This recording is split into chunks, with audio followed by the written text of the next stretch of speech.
Double OH लगा होगा, ये सब कार्बनिक है और ये हमारे क्या है, दुर्बल प्राकृतिक होते हैं। तो ये हमारा प्रबल होता है HCl, HBr, HI और H।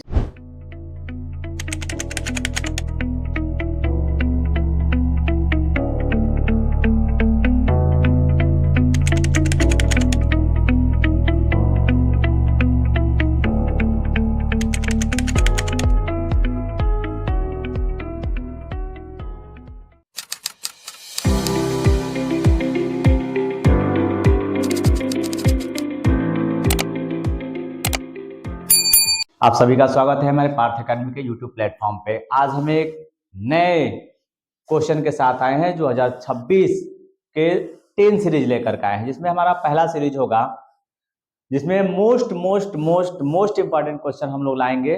पहला सीरीज, दूसरा सीरीज, तीसरा सीरीज, चौथा, पांचवा, ऐसे करके हम लोग 10 वीडियो में पूरे साइंस कवर कर लेंगे क्लास 10th का, जिसमें आज हम लोग पहला सीरीज पढ़ेंगे। और पहले सीरीज में हमारे कुछ क्वेश्चंस होंगे, 4-5 क्वेश्चन है जो हमारे लिए 2026 के लिए बहुत ही इंपॉर्टेंट होंगे। जिसमें हमारा पहला क्वेश्चन होगा, जैसा कि इस पे लिखा भी है, मोस्ट इंपॉर्टेंट क्वेश्चन और 2026 के लिए साइंस यूपी बोर्ड। पहला हमारा होगा, पहला क्वेश्चन हमारा है, संयोजन अभिक्रिया और वियोजन अभिक्रियाएं होती क्या है। कोई ऐसा साल नहीं है जो संयोजन अभिक्रिया और वियोजन अभिक्रिया नहीं पूछी गई होगी। इसमें से आपको बताना होगा कि संयोजन अभिक्रिया किसे कहते हैं और वियोजन अभिक्रिया किसे कहा जाता है। पहले तो परिभाषा लिखेंगे और इन दोनों में हम लोग अंतर समझेंगे। पहला हमारा होगा संयोजन अभिक्रिया।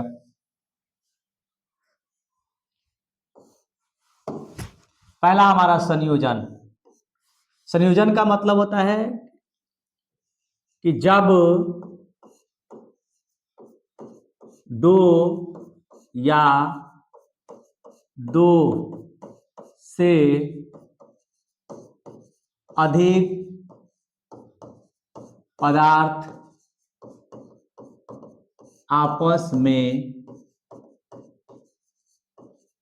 संयुक्त होकर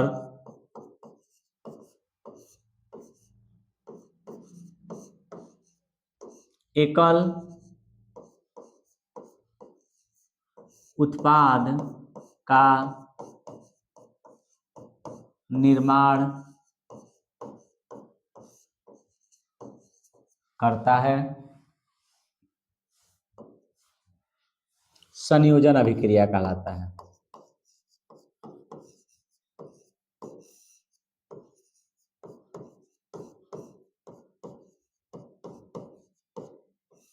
संयोजन अभिक्रिया कहलाता है।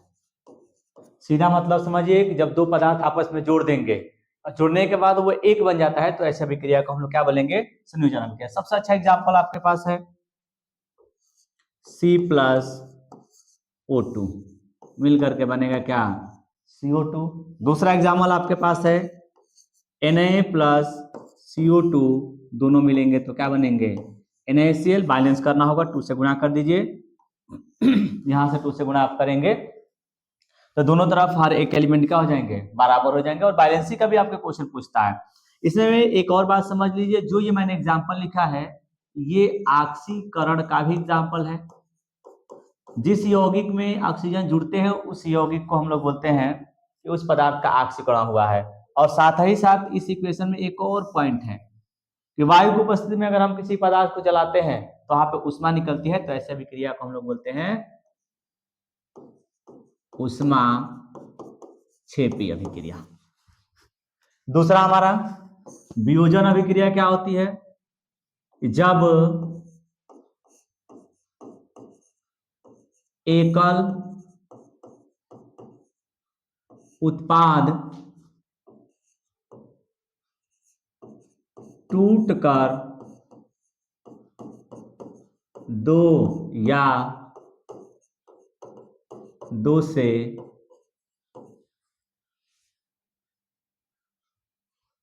जब एकल अभिकारक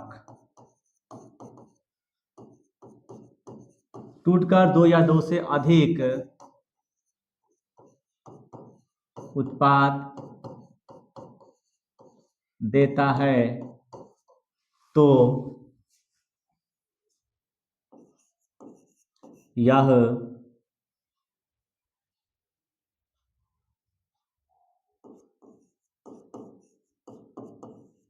वियोजन अभिक्रिया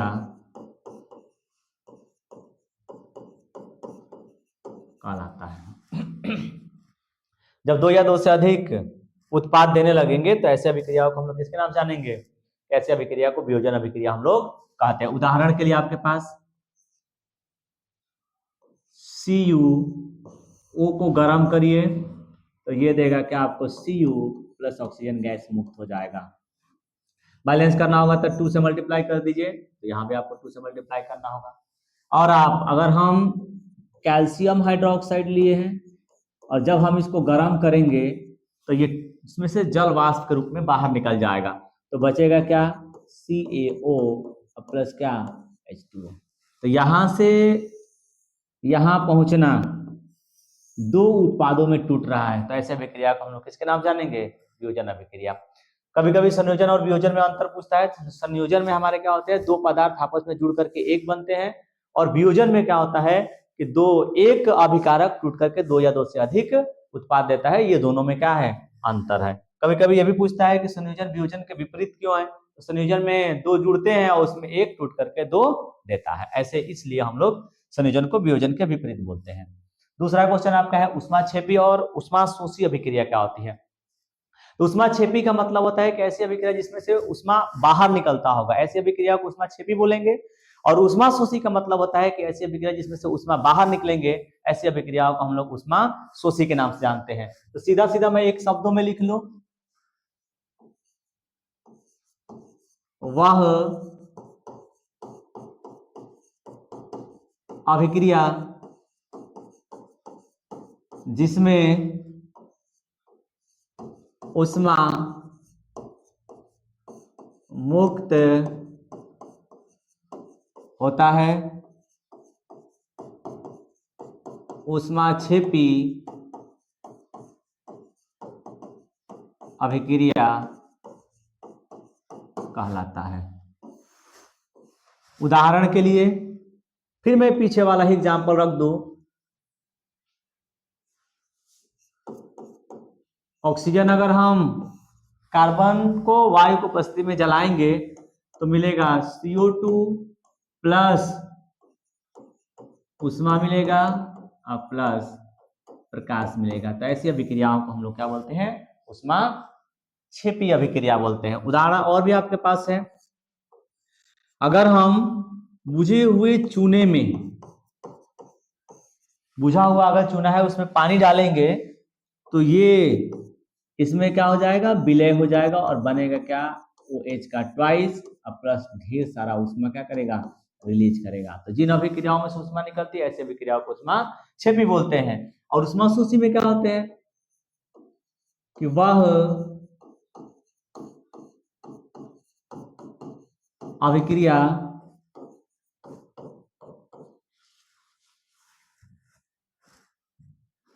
अभिक्रिया जिसमें ऊष्मा अवशोषित होती है, ऊष्मा शोषी कहलाता है। ऊष्मा शोषी के लिए CO3 को गर्म कर देंगे तो CO2 मिलेगा और CaO मिलेगा। इसको क्या करने पड़ेंगे? गर्म करने पड़ेंगे। वैसे ही अगर मैं H और Ag और Cl को ले रहा हूं और सूर्य के प्रकाश की उपस्थिति में अभिक्रिया करा रहा हूं तो ये आपको मिल जाएगा Ag और Cl2 क्या हो जाएगा? अलग हो जाएगा। Ag और Cl को लेंगे तो Ag और प्लस क्या मिल जाएगा? Cl2 मिलेगा। बैलेंस करेंगे तो आप ये लिख सकते हैं। जो ऊष्माक्षेपी अभिक्रिया होती है वो तीन तरीके का हो सकता है। अगर मैंने गर्म किया तो उसमें वियोजन, विखंडन में या वियोजन अभिक्रिया में 3 प्रकार के होते हैं। एक ऊष्मीय वियोजन होते हैं, आपका एक होता है प्रकाश वियोजन होता है, और एक हमारा होता है विद्युत वियोजन। क्या कर सकते हैं विद्युत वियोजन में, अगर मैंने HCl लिया और ये इसमें पानी डाला थोड़ा सा, तो ये जलीय बनेगा, और इसमें करंट जब फ्लो करेंगे तो ये टूट करके देगा H प्लस, और Cl क्या मिलेगा माइनस। तो एक इलेक्ट्रोड पे जब भी हम विद्युत धारा का प्रवाह करेंगे तो उसमें 2 इलेक्ट्रोड होगा, एक होगा पॉजिटिव और एक होगा निगेटिव।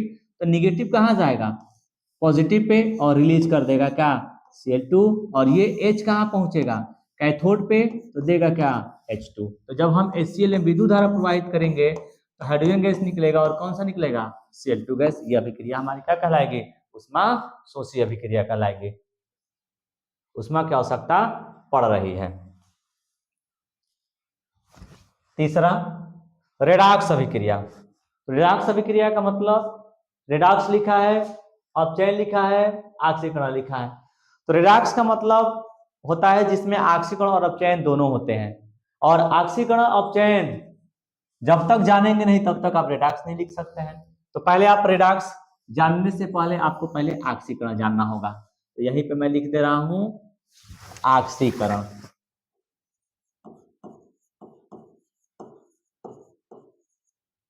ऑक्सीकरण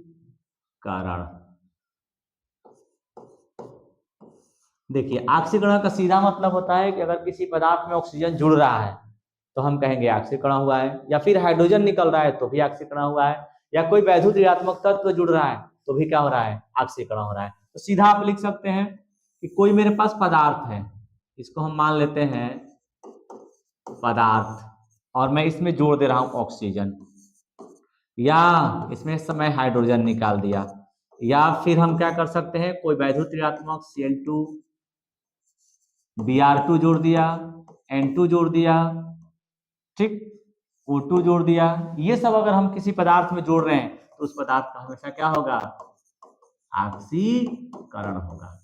या फिर ये भी कह सकते हैं कि इसमें से इलेक्ट्रॉन निकल रहे हैं।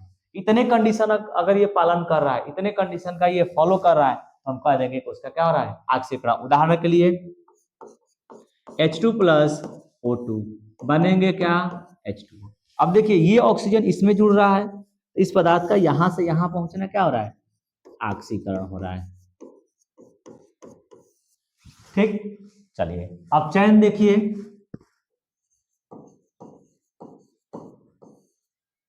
अब चयन का मतलब क्या होता है कि अगर कोई मेरे पास पदार्थ है और इसमें हाइड्रोजन जुड़ रहा है H2, या फिर ऑक्सीजन निकल रहा है, या फिर Cl2 निकल रहा है, Br2 निकल रहा है, I2 निकल रहा है, या फिर N2 निकल रहा है, ऐसा अगर कंडीशन आ रहा है तो हम कह देंगे कि इस पदार्थ का हमेशा क्या हो रहा है अपचयन हो रहा है। या फिर ये भी बोल सकते हैं कि वो इलेक्ट्रॉन ग्रहण कर रहा है। इतने कंडीशन अगर आ रहे हैं तो हम कह देंगे कि क्या हो रहा है अपचयन हो रहा है। जैसे एग्जांपल मैंने लिखा क्या H2 प्लस Cl2 बन जाएगा क्या 2HCl। बोलिए ये हाइड्रोजन इसमें जुड़ रहा है तो हम कहेंगे कि क्लोरीन का यहां से यहां पहुंचना क्या हो रहा है अपचयन हो रहा है। इसने हाइड्रोजन को ग्रहण किया है इसलिए इसका अपचयन हो रहा है। दूसरा एग्जाम्पल H2 प्लस क्या लिया था जी H2O, अगर हम तोड़ेंगे तो बनेगा H2 प्लस O2। अब ध्यान दीजिए इस हाइड्रोजन में से इस हाइड्रोजन का यहां से यहां पहुंचना, इसका मतलब कि ऑक्सीजन क्या कर रहा है निकल रहा है। अगर ऑक्सीजन निकल रहा है तो हम कहेंगे क्या हो रहा है अपचयन हो रहा है। ठीक, रेडॉक्स अभिक्रिया रेडॉक्स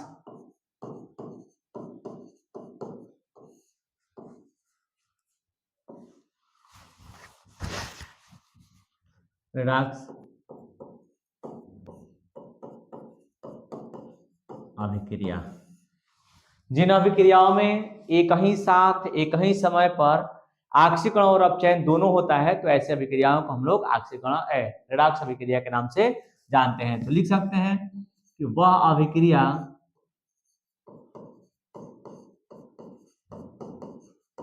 अभिक्रिया जिसमें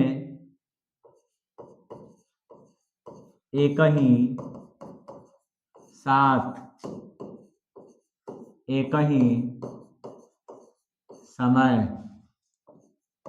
पर ऑक्सीकरण तथा अपचयन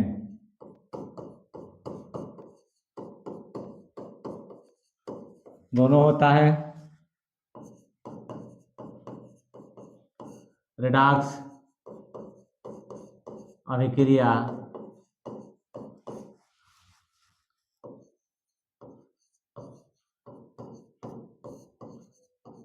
कहलाता है। मतलब जिसमें ऑक्सीकरण और अपचयन दोनों हो, ऐसी अभिक्रियाओं को हम लोग क्या बोलेंगे? रेडॉक्स अभिक्रिया बोलेंगे। जैसे मैं एक और एग्जाम्पल ही रख दूं, H2 और O2 दोनों मिलेंगे तो आपका बनेगा क्या? H2O। अब ध्यान रखिए, ये इसमें जुड़ रहा है तो इसका यहां से यहां पहुंचना हम कहेंगे कि क्या हो रहा है? ऑक्सीकरण हो रहा है। और ये भी कहा जा सकता है कि हाइड्रोजन इसमें जुड़ा हुआ है, तो किसी पदार्थ में हाइड्रोजन का जुड़ जाना क्या कहलाएगा? अपचयन कहलाएगा। तो ऐसी अभिक्रियाओं को हम लोग किसके नाम जानेंगे? रेडॉक्स अभिक्रिया के नाम से जाना जाएगा। एक एग्जाम्पल और आप देख सकते हैं कि ये आपके पास Cu है +2 और ये Zn ये आपके पास है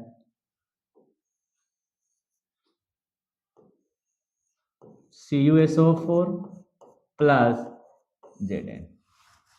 ये अधिक सक्रिय होने की वजह से ये इसको क्या कर देगा? रिप्लेस कर देगा। और रिप्लेस करेगा तो आप लिखोगे क्या? ZnSO4 और प्लस Cu। अब ध्यान दीजिए, इसको अगर आप तोड़ेंगे तो इस पे मिलेगा डबल प्लस, इस पे मिलेगा डबल माइनस, इस पे मिलेगा 0। इसको अगर आप तोड़िएगा इस पे मिलेगा 2 प्लस, इस पे मिलेगा 2 माइनस, इस पे मिलेगा 0। अगर आवेश बढ़ रहा है तो ऑक्सीकरण, और आवेश घट रहा है तो अपचयन। आवेश क्या किया हुआ है? घटा हुआ है, तो क्या लिख देंगे? अपचयन। और यहां से यहां आवेश क्या हुआ है? बढ़ा हुआ है, तो इसको क्या बोलेंगे? ऑक्सीकरण। तो ऐसी अभिक्रियाओं को हम लोग किसके नाम से जानेंगे? रेडॉक्स अभिक्रिया के नाम से जाना जाएगा। ये रहा ऑक्सीकरण, अपचयन और रेडॉक्स अभिक्रिया। नेक्स्ट हमारा क्वेश्चन होगा अम्ल क्षार। कह रहा है कि अम्ल की परिभाषा, अम्ल क्षार एवं लवण की परिभाषा तथा उदाहरण भी दीजिए। ये क्वेश्चन 25 का है। अम्ल किसे कहते हैं, क्षार किसे कहते हैं, लवण किसे कहते हैं? तो अम्ल का मतलब आप सीधा समझ लीजिए कि ऐसा पदार्थ जो स्वाद में खट्टे होते हैं उसको हम लोग बोलते हैं वो अम्ल है। ठीक, और नहीं तो जिसकी पीएच वैल्यू 7 से कम हो उसे बोलेंगे अम्ल। और नहीं तो अगर H plus hydrogen, H plus ion अगर निकाल रहा है तो हम बोलेंगे वो हमारा क्या है? अम्ल है।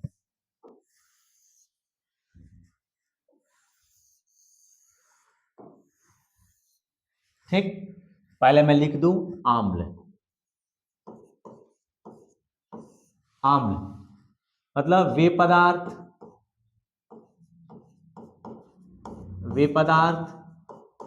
जो जलीय विलयन में H प्लस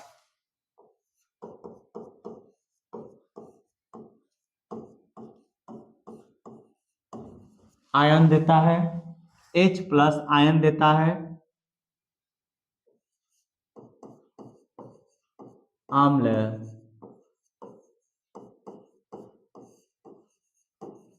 कहलाता है। जो भी H प्लस आयन देगा उसको हम लोग किसके नाम जानेंगे कि वो अम्ल है। जैसे HCl, अगर जलीय विलयन लेंगे, जल में डालेंगे तो H प्लस आयन देगा, और Cl माइनस, तो बोलिए ये क्या है? अम्ल। जिसमें H प्लस आयन देने की क्षमता होगी उन सभी को हम लोग किसके नाम जानेंगे? अम्ल के नाम से जानेंगे। और उदाहरण आप लिख सकते हैं HCl हो जाएगा HBr हो जाएगा, HNO3 हो जाएगा, H2SO4 हो जाएगा, H3PO4 हो जाएगा, HCOOH हो जाएगा, CH3COOH हो जाएगा। यह है हाइड्रोक्लोरिक अम्ल, इसको हाइड्रोब्रोमिक अम्ल, नाइट्रिक अम्ल, सल्फ्यूरिक अम्ल, फास्फोरिक अम्ल, ये हमारा मेथेनोइक अम्ल, जिसको फार्मिक अम्ल से नाम से जाना जाता है, ये है एसिटिक अम्ल। ये हमारा फार्मिक अम्ल जो बिच्छू के डंक में पाया जाता है, और चींटी, लाल वाली जो चींटी होती है उसमें पाया जाता है। और ये हमारा सिरके का अम्ल के भी नाम से जाना जाता है, सिरके का अम्ल के नाम से जाना जाता है। ठीक, इसको बोलते हैं अम्लों के राजा, मतलब अधिक मात्रा में उपयोग होने के कारण इसे अम्लों के राजा के नाम से जाना जाता है। अब क्षार,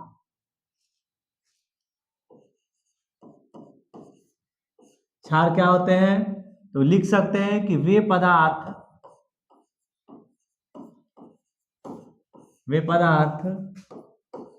जो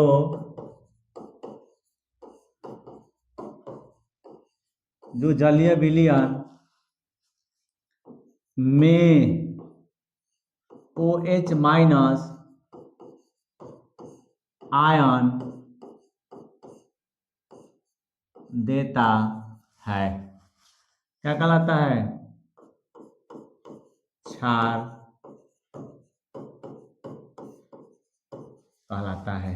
एग्जाम्पल आपके सामने NaOH सोडियम हाइड्रोक्साइड है, KOH पोटेशियम हाइड्रोक्साइड है, MgOH का ट्वाइस ये मैग्नीशियम हाइड्रोक्साइड है, CaOH लिख सकते हैं, CaOH का ट्वाइस NH4OH, FiOH का ट्वाइस ZnOH का ट्वाइस लिख सकते हैं, AlOH का ट्वाइस। ये सभी हमारे क्या है? अम्ल है। इसको कास्टिक सोडा, इसको कास्टिक पोटास, इसको हम लोग लिख सकते हैं। अगर जलीय विलयन लेंगे तो ये देगा आपका Na+ और ये देगा हमारा क्या? OH-।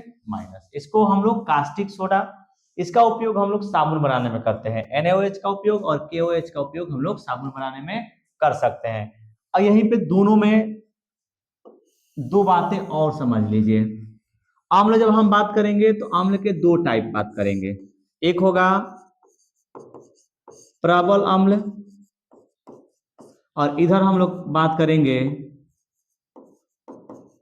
दुर्बल अम्ल। दो तरीके का अम्ल। प्रबल अम्ल का मतलब होता है कि जो अम्ल जलीय विलयन में H+ आयन अगर शीघ्रता से दे देता है उसको हम लोग बोलते हैं कि वो हमारा प्रबल अम्ल है। और जो अम्ल H+ आयन जलीय विलयन में अगर शीघ्रता से नहीं देता है तो उसको हम लोग बोलते हैं कि वो दुर्बल अम्ल है। तो यहाँ पे आप लिख सकते हैं। अब समझ में कैसे आएगा? तो जितने इनऑर्गेनिक हमारे पास अम्ल होते हैं जैसे HCl, HBr, HNO3, H2SO4, ये सब हमारे क्या है? प्रबल प्रकृति के होते हैं। और जिसमें COOH लगा होगा ये सब कार्बनिक है और ये हमारे क्या है? दुर्बल प्रकृति के होते हैं। तो ये हमारा प्रबल होता है HCl, HBr, HI और H2SO4, HNO3 और लिख सकते हैं H3PO4। ये सब हमारे क्या है? प्रबल है। और दुर्बल में कौन कौन आएंगे? CH3, COOH, HCOOH, H2CO3 और HCl, ये सब हमारे क्या है? दुर्बल प्रकृति के अम्ल है। वैसे ही क्षार में अगर हम चलेंगे तो नोट आप ध्यान रखिएगा, दो, एक वर्ग 1 पहला और वर्ग दूसरे का जो एलिमेंट होते हैं वो हमारे प्रबल प्रकृति के क्षार बनाते हैं। और वर्ग 1 में Na, K, Li, Rb, Li, Na, K, RbCS। इसके जो क्षार बनेंगे वो हमारा प्रबल होगा। वैसे ही बेरिलियम, मैग्नीशियम, कैल्शियम, स्ट्रेंशियम और बेरियम का जो हाइड्रोक्साइड बनेगा वो हमारा प्रबल प्राकृतिक का होगा। और अगर इसके अतिरिक्त कोई भी आ जाए, जैसे Zn हो, NH4OH हो, Cu हो, Fe हो, डॉट डॉट डॉट, एल्युमिनियम हो, डॉट डॉट डॉट, सब हमारे क्या होते हैं, दुर्बल प्रकृति के होते हैं। इसको हम लोग और ध्यान दीजिएगा, वर्ग 1 वाले को बोलते हैं क्षार धातु, क्षार धातु, क्षार धातु। और दूसरे वाले को हम लोग क्या बोलते हैं, क्षारीय मृदा धातुएं। ठीक, पहले वाले वर्ग को हम लोग क्षार धातु बोलेंगे और दूसरे वाले वर्ग को हम लोग क्षारीय मृदा धातु बोलेंगे। इन दो वर्ग के अतिरिक्त अगर किसी में भी OH जुड़ा हो तो सब दुर्बल प्रकृति के नाम से जाना जाएगा। अब हमारा है किसका, लवण का परिभाषा। लवण, जब एक मोल अम्ल तथा एक मोल क्षार आपस में अभिक्रिया करता है तो एक ठोस पदार्थ बनाता है जिसे लवण कहते हैं। मतलब हम जब एक मोल आम्ल लेंगे और एक मोल क्षार आपस में अभिक्रिया कराएंगे तो लवण बनेगा प्लस जल बनेगा। और यहाँ पे जो ऊर्जाएं मुक्त होगी उसको हम लोग उदासीनीकरण में जो ऊर्जाएं मुक्त होती है उसको बोलते हैं उदासीनीकरण उष्मा। वहां पे जो भी उष्माएं मुक्त होगी उस उष्मा को क्या बोला जाएगा, उदासीनीकरण उष्मा। और जो अभिक्रिया कहलाएगी वो उदासीनीकरण अभिक्रिया कहलाएगी। हम एग्जाम्पल आपको ले रहे हैं, 1 मोल NaOH, ये है क्षार और ये है HCl। इसको लिखेंगे क्या, क्षार, और इसको क्या लिख देंगे, आम्ल। जब 1 मोल आम्ल 1 मोल क्षार अभिक्रिया करता है तो एक ठोस पदार्थ बनाता है। ये अधिक सक्रिय है तो ये इसको रिप्लेस कर देगा, तो बनेगा क्या आपका NaCl प्लस क्या बन जाएगा, H2O बन जाएगा। इसको हम लोग किसके नाम से जानेंगे, लवण। और ये हमारा क्या है, एक ठोस पदार्थ है। ठीक, और यहाँ पे जो भी उष्मा उत्पन्न होगी उदासीनीकरण उष्मा बोलेंगे, उदासीनीकरण उष्मा। और इस अभिक्रिया को भी हम लोग उदासीनीकरण अभिक्रिया के नाम से जानेंगे। इस तरीके से आपका आम्ल, क्षार एवं लवण, इसमें अंतर भी आप समझ सकते हैं और इसके प्रबल दुर्बल के भी हम लोग बात कर सकते हैं। नेक्स्ट हमारा क्वेश्चन होगा 6 नंबर, बेकिंग सोडा क्या होते हैं और बेकिंग सोडा बनाते कैसे हैं, ये आपसे कई बार पूछा जा चुका है। और बेकिंग सोडा का उपयोग इसी 2025 में ये क्वेश्चन आपसे पूछा जा चुका है कि बेकिंग सोडा किसे कहते हैं। तो पहले बेकिंग सोडा का आपको फार्मूला पता होना चाहिए, सूत्र पता है, इसका नाम है, इसका सूत्र है NaHCO3। नाम अगर आपको जानना होगा तो नाम लिखेंगे क्या,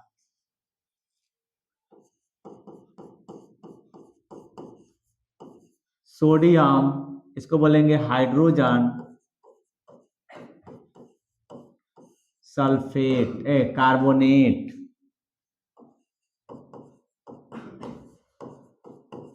या इसी को बोलेंगे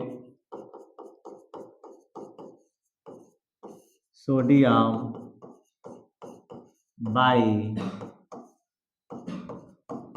कार्बोनेट। ये इसका नाम है। हमसे बनाने की विधि की ओर पूछा है तो हम बनाने की विधि देखते हैं। बनाने की विधि। सबसे पहले आपको क्या करना होगा कि सोडियम कार्बोनेट लेना होगा Na2CO3 और इसमें क्या करिए जल मिलाइए। इसमें जल मिला करके जब हम CO2 पास करते हैं क्या कर लीजिएगा, यह है आपका सोडियम कार्बोनेट, इसका नाम है सोडियम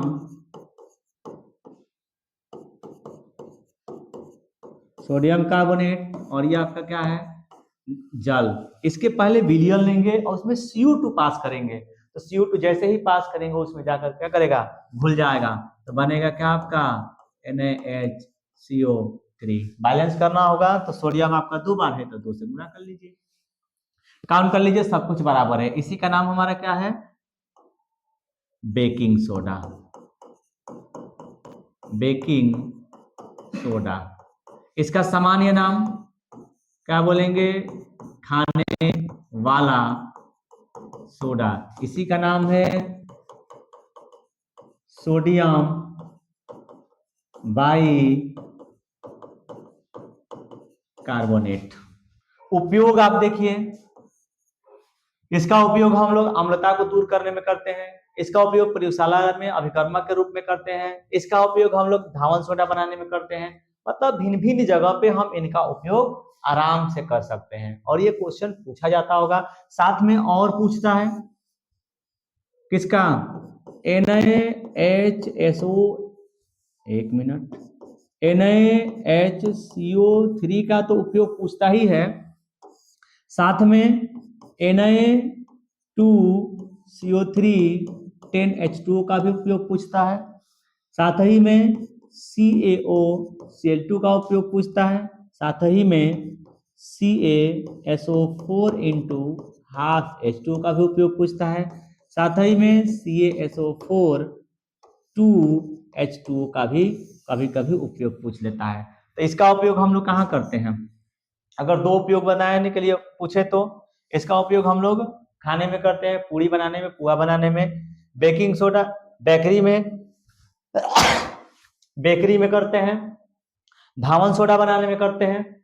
इसका उपयोग अच्छा पेट की अम्लता को दूर करने में, अगर एसिडिटी हो गया है तो आप क्या करिए खाने वाला सोडा पानी में डाल के पी लीजिए, वही काम करेगा, आपकी अम्लता को दूर कर देगा। इसका उपयोग कपड़े की सफाई करने में, जल की कठोरता को दूर करने में, इसका उपयोग करते हैं कि जल को सफाई में करने में जहां पे जीवाणु वगैरह पाए जाते हैं उसको साफ करने में हम लोग इसका उपयोग करेंगे ब्लीचिंग पाउडर का।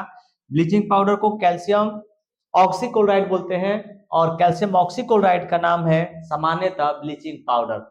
ये जिप्सम जिप्सम का प्लास्टर ऑफ पेरिस इसको बोलते हैं क्या पीओपी, और पीओपी का उपयोग करते हैं खिलौना बनाने में, अगर हाथ वगैरह टूट गया है तो हम हाथ का प्लास्टर करने में करते हैं। दांत अगर बनाना होगा तो हॉस्पिटल में शल्य चिकित्सा में दांत के निर्माण में किया जाता है। और जो जिप्सम होते हैं इसका उपयोग सीमेंट वगैरह में किया जाता है, चिकनाहट लाने में, पुट्टी वगैरह में भी इन दोनों का उपयोग हम लोग कर सकते हैं। एक क्वेश्चन और यहाँ पे ध्यान रखिएगा कि जो जिप्सम होते हैं प्लास्टर ऑफ पेरिस होते हैं उससे हमको जिप्सम बनाना है। जिप्सम बनाने के लिए मुझे क्या करना होगा तो उसमें जल डालना होगा। कभी कभी क्वेश्चन ऐसा भी पूछा जा चुका है कि जिप्सम प्लास्टर ऑफ पेरिस हम जिप्सम कैसे बनाएंगे, तो प्लास्टर ऑफ पेरिस से हम जिप्सम जल की अभिक्रिया द्वारा बना सकते हैं। या क्या होता है जब प्लास्टर ऑफ पेरिस को जल के साथ अभिक्रिया कराई जाती है तो क्या बनते हैं जिप्सम बनते हैं। ये क्वेश्चन यहाँ का उपयोग साथ साथ में आप देख सकते हैं। और 110% जितने मैं सीरीज लेकर के आ रहा हूँ 10 सीरीज आपको पूरे यूपी बोर्ड के क्वेश्चन में आ जाएंगे 2026 में। ये आपका है एस्टिक एसिड, ये आपका लास्ट क्वेश्चन है इस सेशन का सीरीज 1 का। एसिटिक अम्ल क्या होते हैं, तो एसिटिक अम्ल का पहले आपको फार्मूला पता होना चाहिए, फिर उसके सूत्र पता होना चाहिए, तब हम उसको क्या करेंगे बनाएंगे और उसके रासायनिक गुण देखेंगे। उपयोग लगभग सबको पता होगा। तो सबसे पहले एसिटिक अम्ल पहले लिखेंगे नाम, नाम कर रहे हैं, पहले लिखिए सूत्र।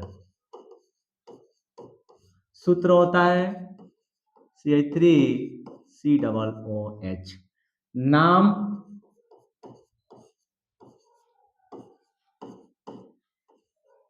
एथेनोइक अम्ल। सूत्र इसका है CH3COOH, नाम इसका है एथेनोइक अम्ल। बनाने की विधि देखिए,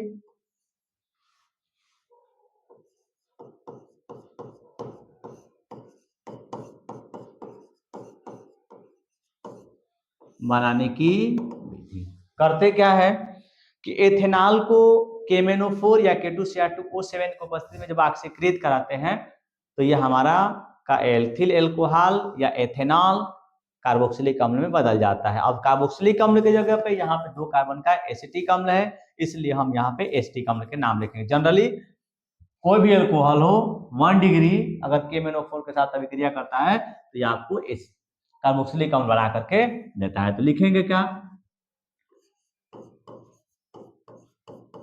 एथेनॉल को KMnO4 या K2Cr2O7 के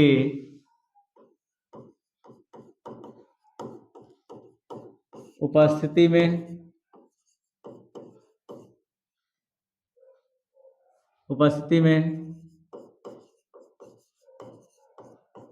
ऑक्सीकृत कराने पर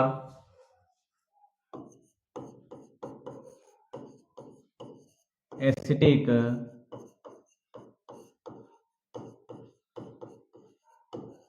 अम्ल देता है।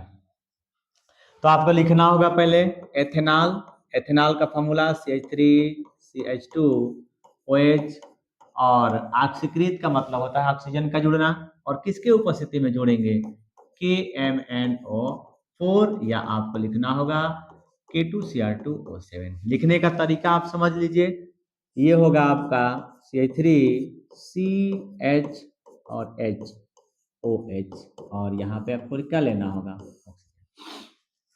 ऑक्सीकरण भी कहा जा सकता है। ऑक्सीकृत का मतलब होता है हाइड्रोजन का निकलना और ऑक्सीजन का जुड़ना। ध्यान रखिएगा कि ऑक्सीजन एक बार में 2 आबंध बना सकता है, तो यहाँ से 2 हाइड्रोजन को आपको निकालना होगा। इसको उठा करके जोड़ लीजिए, जो भी यहाँ से 2 हाइड्रोजन निकलेंगे वो फिर एक नए ऑक्सीजन के साथ जुड़ेंगे। तो आप लिख सकते हैं यहाँ पे क्या, CH3COOH प्लस क्या लिख दीजिएगा, H2O।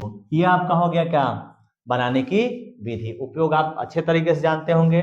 इसका उपयोग हम लोग कहाँ करेंगे, सिरके के रूप में कर सकते हैं, या फिर एथेनॉल बनाने में, एल्डिहाइड बनाने में, बहुत सारे जगहों पे हम लोग इसका उपयोग कर सकते हैं। मेन या इसका रासायनिक गुण देखना है।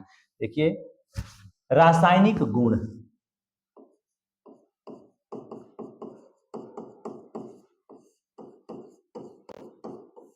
पहला आपका होगा धातु से क्रिया,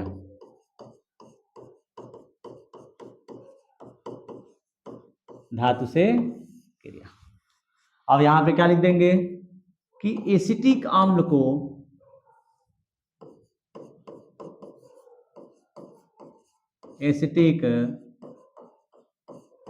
को किसके साथ, Na या K के साथ अभिक्रिया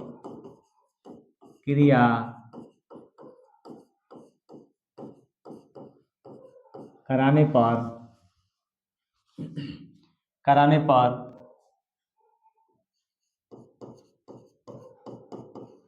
हाइड्रोजन गैस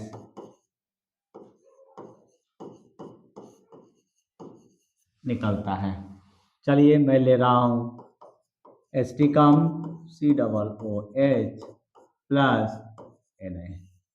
ये हमारा अधिक सक्रिय धातु है, तो ये हाइड्रोजन को क्या करेगा, रिप्लेस करेगा, और रिप्लेस करेगा तो आप क्या लिख दीजिएगा, COONA प्लस क्या निकलेगा, H2 गैस। नाम होगा सोडियम एसीटेट, नाम होगा क्या, सोडियम एसीटेट।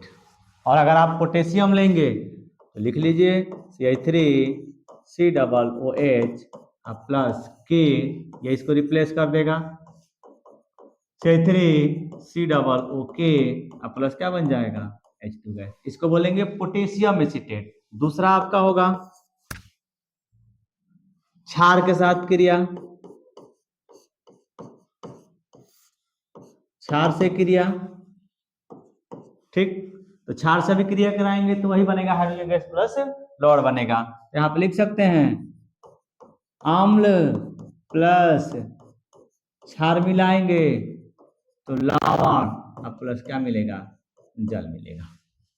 ये आपका हो जाएगा। तो इसको क्या लिख सकते हैं, एसिटिक अम्ल आपका है COOH में अगर हम NaOH मिलाएंगे तो ये इसको रिप्लेस करेगा, और रिप्लेस करेगा तो लिखेंगे क्या, CH3COO Na प्लस क्या मिल गया, H2O। ऐसे ही अगर मैं KOH के साथ अगर क्रिया कराऊं, इसके साथ KOH के साथ जिस तरीके से Na इसको रिप्लेस किया है उसी तरीके से K भी इसको रिप्लेस करेगा, C3COO K हो जाएगा प्लस क्या बन जाएगा, H2O। ये हमारा क्या है, धातु के साथ अभिक्रिया है, और ये हमारा किसके साथ है, क्षार के साथ। अब कार्बोनेट के साथ अभिक्रिया देखिए, थर्ड नंबर कार्बोनेट के साथ, कार्बोनेट से क्रिया। चलिए मैं लिख रहा हूं, अम्ल होगा प्लस कार्बोनेट होगा तो बनेगा लवण प्लस जल प्लस एक बन जाएगा एक्स्ट्रा CO2। तो आप देख सकते हैं अम्ल हमने स्टिक लिया है COOH प्लस लिखेंगे सोडियम बाइकार्बोनेट, ये इसको रिप्लेस करेगा अधिक सक्रिय होने की वजह से, तो लिखा क्या जाएगा CH3COOH Na प्लस H2CO3। ये दुर्बल होने की वजह से टूट करके देगा क्या, H2O प्लस क्या दे देगा, CO2। इसका भी नाम हमारा होगा सोडियम एसीटेट। नेक्स्ट आपका है, बेहद ही इंपॉर्टेंट होंगे, एस्टरीकरण।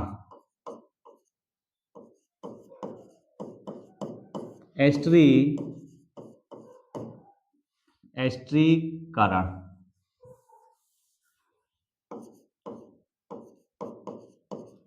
एस्टरीकरण ये मैंने इसलिए इंपॉर्टेंट बोला है कि आप एल्कोहल में भी इसका इक्वेशन देखेंगे और कार्बोक्सिलिक अम्ल में भी इक्वेशन देखेंगे। और कभी कभी ये भी पूछता है कि क्या होता है जब कार्बोक्सिलिक अम्ल को एल्कोहल के साथ अभिक्रिया कराई जाती है। तो यहाँ पे लिख सकते हैं कि कार्बोक्सिलिक अम्ल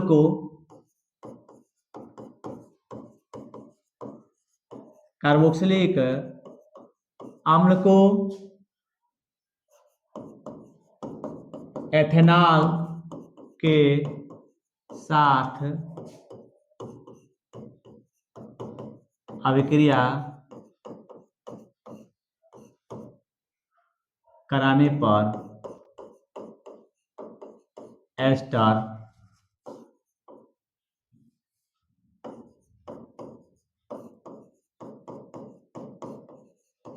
प्राप्त होता है। यह अभिक्रिया एस्टरीकरण कहलाती है। तो आप लेंगे सबसे पहले CH3COOH प्लस लेंगे C2H5OH। यहाँ पे क्या लिख दीजिएगा, H2SO4 की उपस्थिति होना चाहिए, वो भी कैसा, सांद्र। इसको तोड़ने का तरीका आप देख लीजिए, CH3 ये हो जाएगा OH प्लस C2H5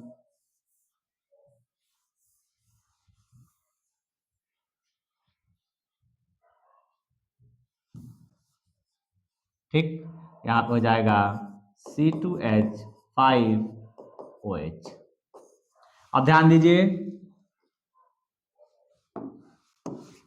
ये टूट जाएगा तो ये देगा माइनस, और ये क्या देगा, और ये टूटेगा यहां से तो ये प्लस, और ये इस O को इस कार्बन से उठा के जोड़ दीजिए। तो पहले आप इतना लिख दीजिए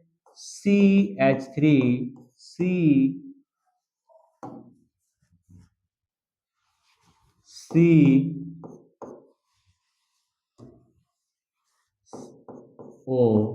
और O, ये हो गया आपका O। फिर जोड़ेंगे क्या इससे, C2H5 अब प्लस क्या बन जाएगा, H2। इसी का नाम है एथिल और एसीटेट। इस तरीके से इस सीरीज में बस इतने ही।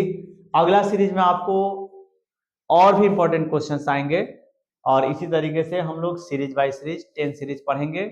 इसी तरीके से साइंस के साथ साथ हम लोग मैथ का भी 10-10 सीरीज आएंगे और 12th का भी केमिस्ट्री का 10-10 सीरीज और फिजिक्स का भी 12th का 10 सीरीज आएंगे और मैथ का भी 10 सीरीज आएंगे, जिसमें 2026 में 110% क्वेश्चन आपका फंसेगा।